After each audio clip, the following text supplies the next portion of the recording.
Hello, hello. Today we are talking about goal setting and a better way to do it. But first of all, I would like to direct you to the description or the comments below. I have an incredible free gift for you. It's a PDF with 14 declarations of who God says you are. Like victorious. You can be victorious at your goals. He has made you victorious and he sees you as that. He calls you that. That free gift will give you 14 declarations of who God says you are and 3 verses to back each of them up, so you don't have to take my word for it. God tells you right here in his word what he thinks about you, and there are some incredible things. So don't miss that. Check out the description or the comments to find that. Okay, digging in. Why are we talking about goals? Why do we need a better way? We're a few weeks into the new year as at the time of this recording. And my guess is there's already people that have given up on New Year's resolutions, or maybe didn't even set any to begin with because they just didn't want the disappointment and discouragement of failing again. There is a better way. There's a better way. Maybe you do continue to set those New Year's resolutions because you know you want to grow, but at the same time, you really don't want to hustle to do it, do you? And you want to be open to God's plan. You want to be open to operating in the Spirit, hearing him and doing his will. But yet at the same time, you feel like you need a plan too, right? It happens. It really does. And this can lead to 2 extremes. It can lead to one where we plan and plan and plan and we leave God totally out of it because we need a plan. Or we can go the other route and we don't make any plans. We just wait for God to tell us something.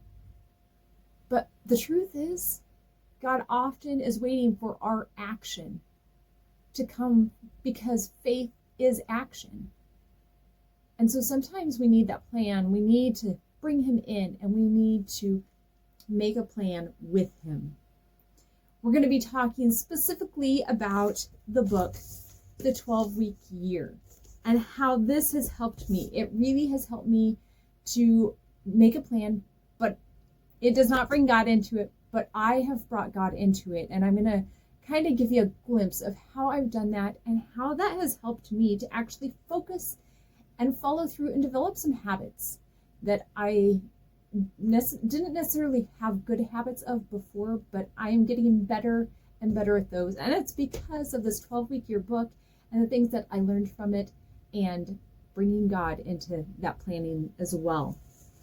So what it does is it brings a year down into 12 weeks. So you look at 12 weeks as a year. Sometimes we fail because when we make a whole year plan, they feel so far out there. We feel like we have plenty of time to accomplish them. And so we keep putting them off. The tasks that it would take to reach those goals, we don't do them. We've got plenty of time. We'll do it later. And then all of a sudden, another year has gone by and we haven't made any progress towards any of our goals. Another one, life interrupts, doesn't it? As moms, life can come and just interrupt all our plans, right? I totally know. I understand. I am with you completely. And we often have so many things that we're juggling and doing that our focus really just kind of is not there. It's scattered abroad everywhere. We're here, we're there, we're up there too. Don't forget that one. We just aren't focused. And some of that comes from those goals being clear out, being way off, being too big to really know how to accomplish them. We don't really take on, okay, what task would it take to do that? How do I do that? The reason the 12-week year has worked for me is because it does bring them into a shorter time span, something that keeps you focused. It's right there. You're making a goal that's just a few weeks out, just a hand, not very far, It's still within reach. It's big enough that you got to work towards it to do it, but it's close enough that you don't lose focus and put it off. The 12-week year also brings in focusing on making tasks that you need to accomplish that goal. Not just thinking of the goal itself, but actually planning out, okay, I need to do this on week 1. I need to do this on week 2. I need to do this every single week to make that happen. It makes you just flesh that out into actual tasks, not just this broad idea of a goal. And it keeps it, you have a weekly plan within it. And so it keeps that goal visible every single week. And it adds in that a bit of accountability, self-accountability, self-discipline on, I'm checking, what did I get done this week? Did I work towards this goal? Did I accomplish the tasks that I think will make me accomplish that goal? And in that also then helps course correct. If you start doing some tasks and you're like, this actually is not going to help me reach my goal, then you can change those tasks along the way. You don't want to change them after week 1 or something, but after you've done them for a little bit, you're like, yeah, this isn't producing the results I thought it would, and this is not going to help me reach my goal as quickly as I thought it would. I need to figure out some new habits. So those are some things that the 12-week year brings in. And I just want to read to you a little bit about what from the book itself. So in the execution system part of it, it says the 12-week year is an execution system that helps you operate at your best each day by creating clarity and focus on what matters most and a sense of urgency to do it now. As a result, more of the important stuff gets done day in and day out. A few days or weeks of that is no big deal. But when you put together day after day after day, week after week after week, the result is like compound interest. And in just 12 weeks, you can be in a very different position, both personally and professionally. Like they say here, one of the subtitle, get more done in 12 weeks than others get done in 12 months. And that's because of that. So the 12-week year is divided up into 3 principles. The 12-week year, I didn't need to say that, I'm going to read it. The 12-week year builds on a foundation of 3 principles that in the end determine an individual's effectiveness and success. These principles are 1, accountability, 2, commitment, 3, greatness in the moment. We'll take just a quick look. We're not going to read everything about them, but accountability. Accountability is ultimately ownership. And I did want to read a little bit more that they said about accountability earlier when they were explaining kind of what, why and how and what of the 12-week year. How you view accountability and to what degree you embrace it affects everything you do. From your relationships to your ability to execute effectively. When you understand that true accountability is about choice and taking ownership of your choices, everything changes. You move from resistance to empowerment, from limits to possibilities, and from mediocrity to greatness. At the end of the day, the only accountability that truly exists is self-accountability. The only person who can hold you accountable for anything is you. And to be successful, you must develop the mental honesty and courage to own your thinking, actions, and results. Okay, then commitment. Commitment is a personal promise that you make to yourself. And greatness in the moment was number 3. As I wrote in chapter 10, greatness is not achieved when a great result is reached, but long before that, when an individual makes the choice to do what is necessary to become great. And then those 3 principles then are followed up by 5 disciplines. The 12-week year tackles both the way you think and the actions you take. At the action level, it concentrates on building capacity within a set of success disciplines that are required for effective execution. We have found that top performers, whether athletes or business professionals, are great, not because their ideas are better, but because their execution disciplines are better. These 5 disciplines are 1, vision, 2, planning, 3, process control, 4, measurement, 5, time use. The 12-week year will help you apply these disciplines in a way that leverages your knowledge and skills and fosters consistent action. Vision. A compelling vision creates a clear picture of the future. Planning. An effective plan clarifies and focuses on the top priority initiatives and actions needed to achieve the vision. Process control. Process control consists of a set of tools and events that align your daily actions with the critical actions in your plan. Measurement. Measurement drives a process. It is the anchor of reality. And time use. Everything happens in the context of time. If you are not in control of your time, then you are not in control of your results. So that kind of helps explain what the 12-week year is, how it operates with those disciplines and everything. There are big and beautiful dreams truly can die off just because they're too far out. We don't have an action plan with them. We need to bring them in and figure out the action steps that need to be taken and have that weekly setup, that weekly plan, and the measurement and accountability to achieve them. Take ownership of them.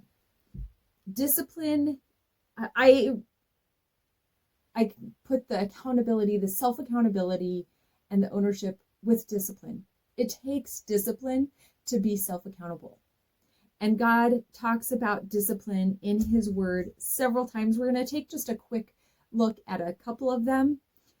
But remember, discipline isn't harsh. It's not something that only comes from other people. You think of that discipline when you get in trouble, but it's not just that. We need to discipline our bodies. We need to discipline our mind to renew it. It's purposeful. It brings about results. And if we can use discipline to create habits, that creates freedom, because our brains can only process so much. If we're automatically building those good habits, it's going to free up our brain for other things. And it truly does create freedom because we're operating in good habits and not just whatever happens. So Proverbs 23:12 says, apply your heart to discipline and your ears to knowledge. So we're supposed to use discipline. And then 1 Corinthians 9:24-27. Do you not know that those who run in a race all run, but only one receives a prize? Run in such a way that you may win.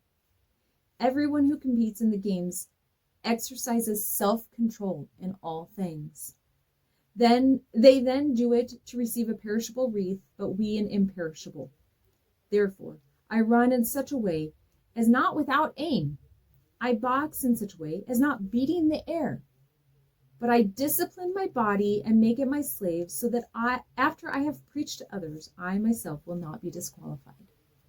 Disciplining our body and making a plan so that we're not just running without aim really does make a difference on what we can accomplish and what we do.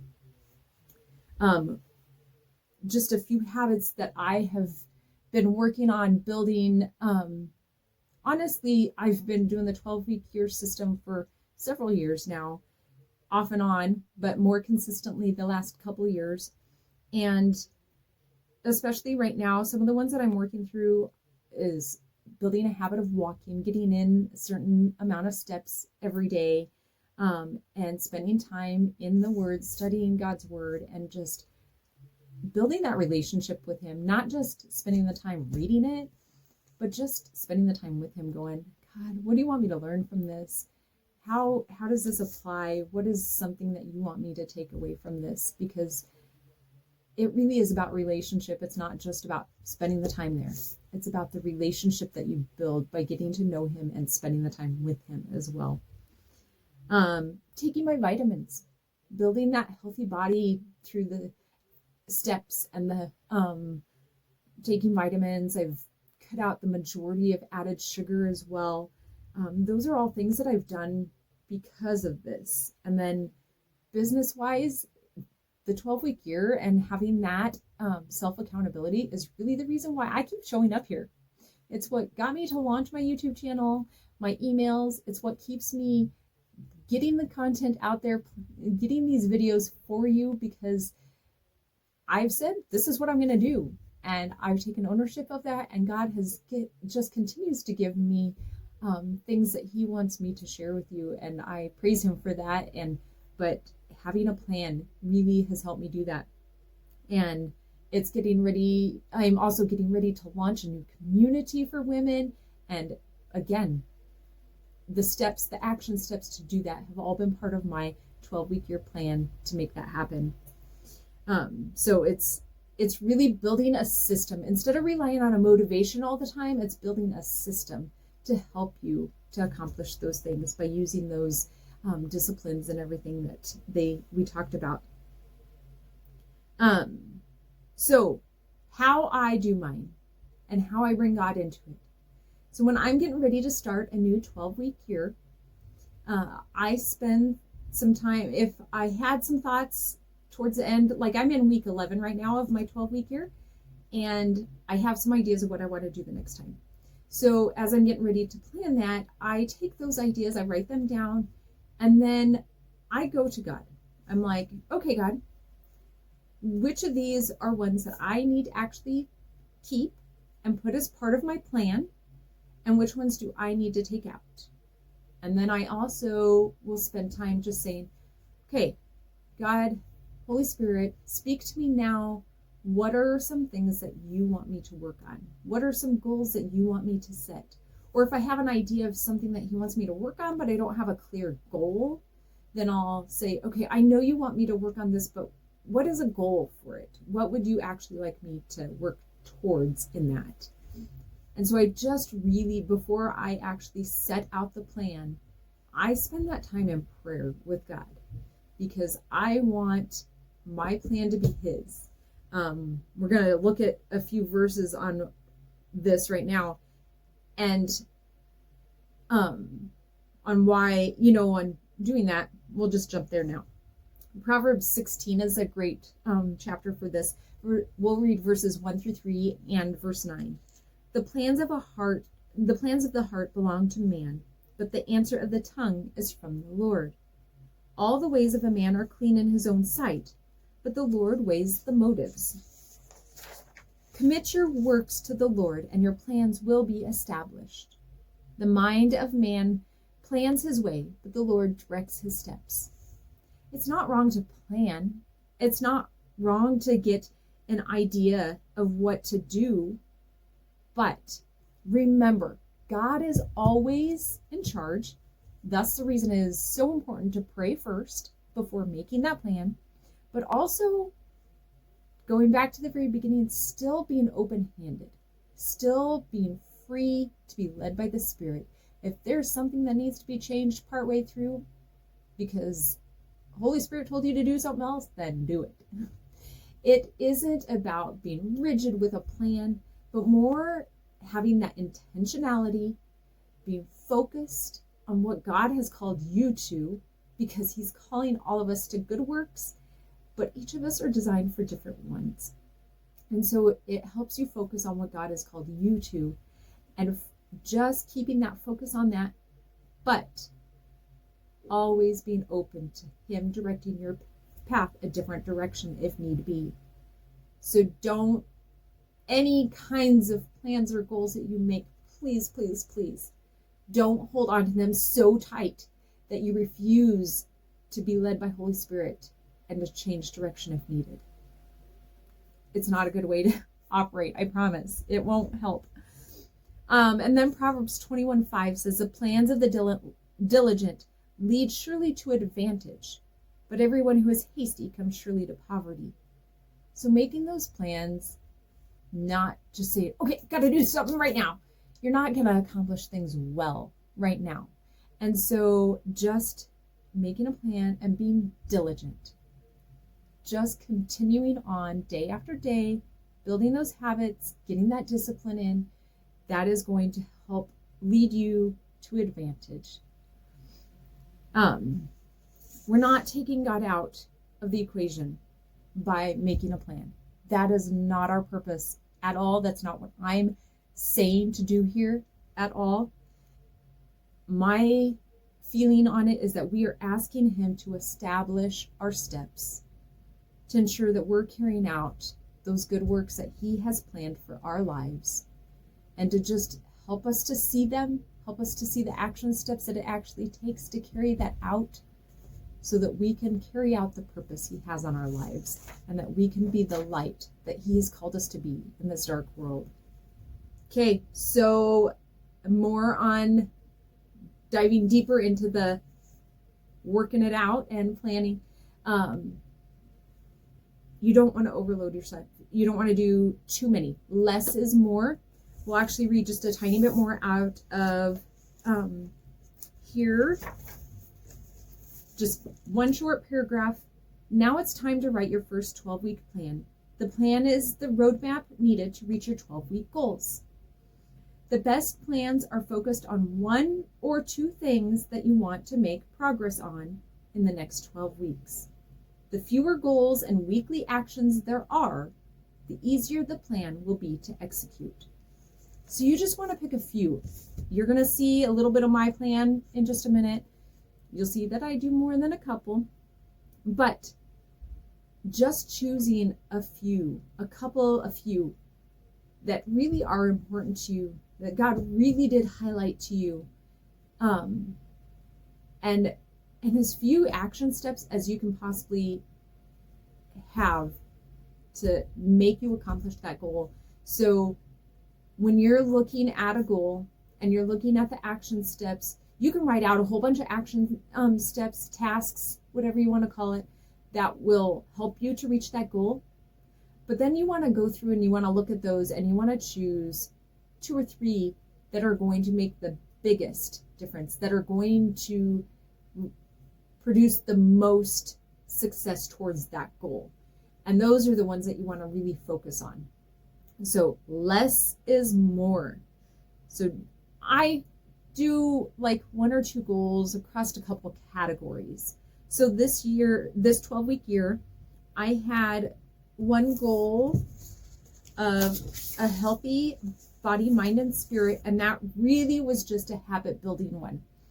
So I had my step goal and doing a gratitude journal and no added sugar, and then time in the Word and time in prayer. And all of those, how I did those, since those were habit building ones and not necessarily a set goal, which is not the proper way to use the 12-week year, just so you know.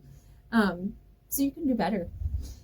I put those as doing them at least 6 days a week to be able to check that off and say that I did it. I'm a huge check mark person. I am a huge planner type person. Yes, I reached that goal. It helps me to accomplish things when I have that I can check off. And then my next one was strong relationships. And in that I had just a few things dealing with friendships and some of my children and my husband as well. So those are different things in there that I had that I thought would help strengthen those relationships. And then I had creating a clean and tidy home. So I had some decluttering goals on that, just spending some time just tidying up as well. And also I put on there to spend some time in prayer over what to get rid of, because I often get overwhelmed with I need to get rid of so much stuff. This is overwhelming me. But then when I go to get rid of stuff, I'm like, but what do I get rid of?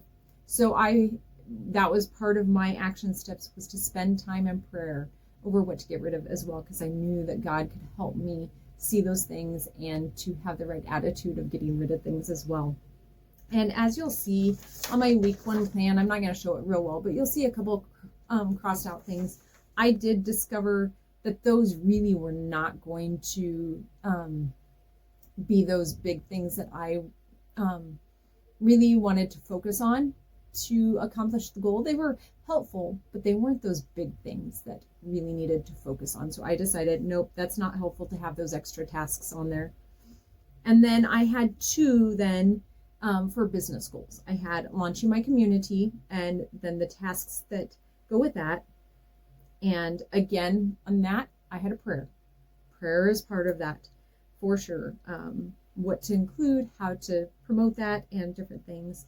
And then my last one was just being a valuable resource. So my launch community really was the only one that was like a true measurable SMART goal, if you will.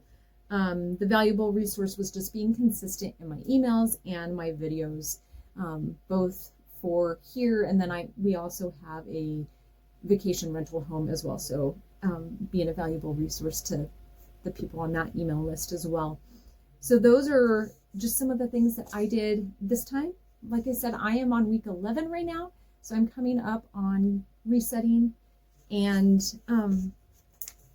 as you can see, I'm going to show you a couple of these just a little bit. I don't want to show off all my personal goals, but you might be able to see the check marks on here. Here's week 1. I did pretty good, I think. Over here, I kind of did a percentage. I accomplished 65%. And then week 2, again, was pretty good. And then we got to week 10, and we're not getting near as good of check marks anymore. I honestly probably would be better off with like an 8 or 9 week plan. 12 weeks is almost a little too long for me even. Get a little distracted, like, oh, I'm ready for new goals. But it still has helped tremendously. I have accomplished way more since implementing the 12-week year than I did in many years before. I just want to encourage you. This works, whether you are a stay-at-home mom, like, you notice some of those are just my stay-at-home mom tasks not tasks, but involve being a stay-at-home mom. They work whether you're stay-at-home, whether you work outside the home. Those business and career goals there as well, but also home ones. And then, or if you work from home, wherever you're at in life, whatever stage you're at in life, the 12-week year plan can work for you. And I just want to be completely honest. This book has been absolutely fabulous. They also have I think it's only available online as a web page. I don't think it's an app. But it's called Achieve, and that's our planner and tracker, and that's what prints these out. You can print out your whole 12-week year plan as well, but that's where you make your goals and you write in all your tasks to accomplish those goals and stuff.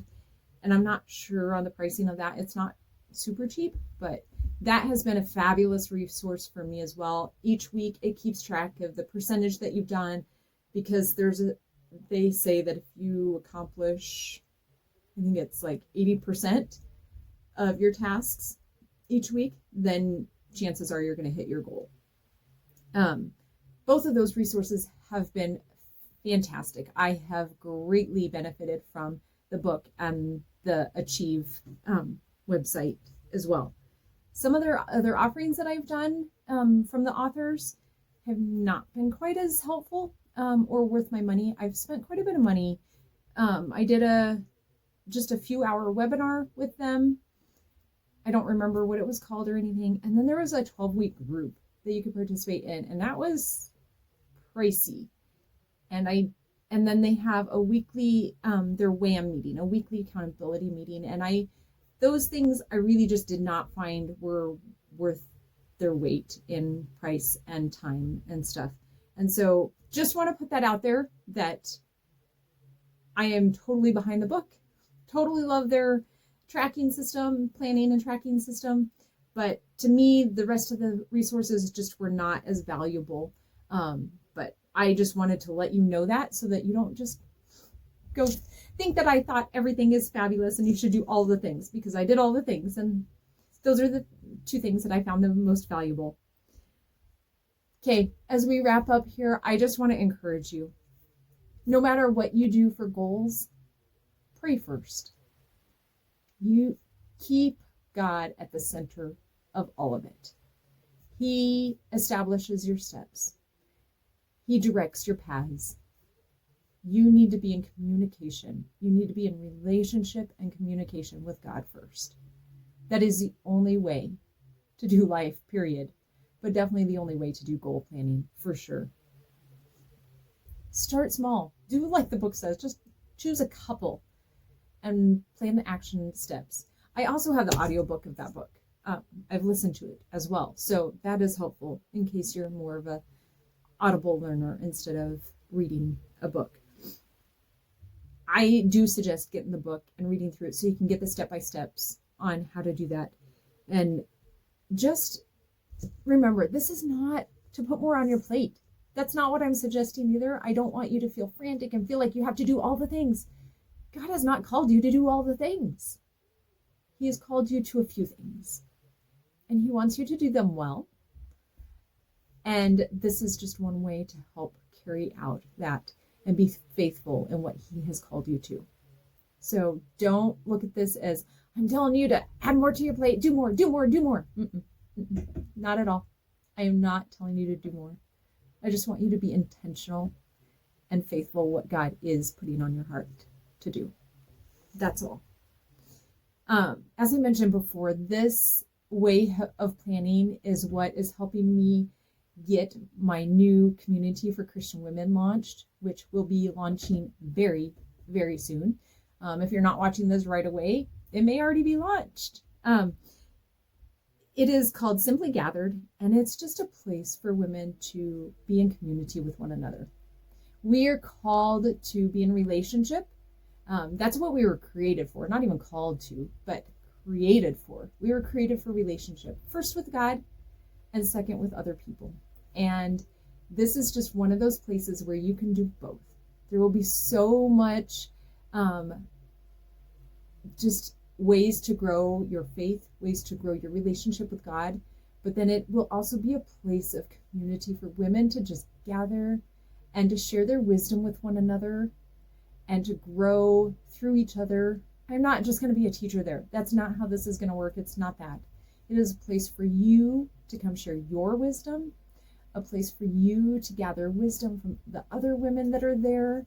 There will be just different ways to share that, often just through posting and community. And then there will be some calls monthly, at least as well, just to be able to get to know each other and to really have a support system of like-minded women to help encourage and build us up and keep us focused on the important things in life.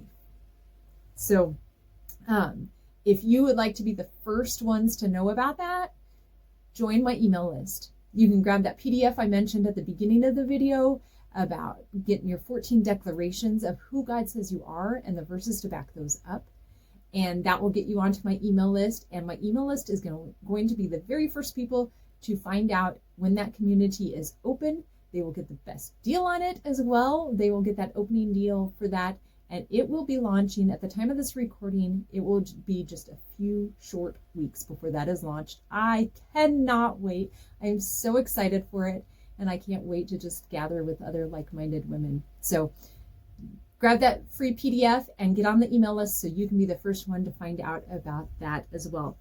And in the comments, I would love to hear, as you were thinking through listening to planning, is there something that you already felt God telling you, this is something you need to work towards, or kind of an area that you need to work on? Also, maybe in the community in Simply Gathered, maybe a club, about a 12-week year club of women that use that as their goal planning system. Would that be helpful? I'd love to hear. Leave it in the comments. Let me know if those things would be helpful. And I can't wait to see you next time. Talk to you later. Bye.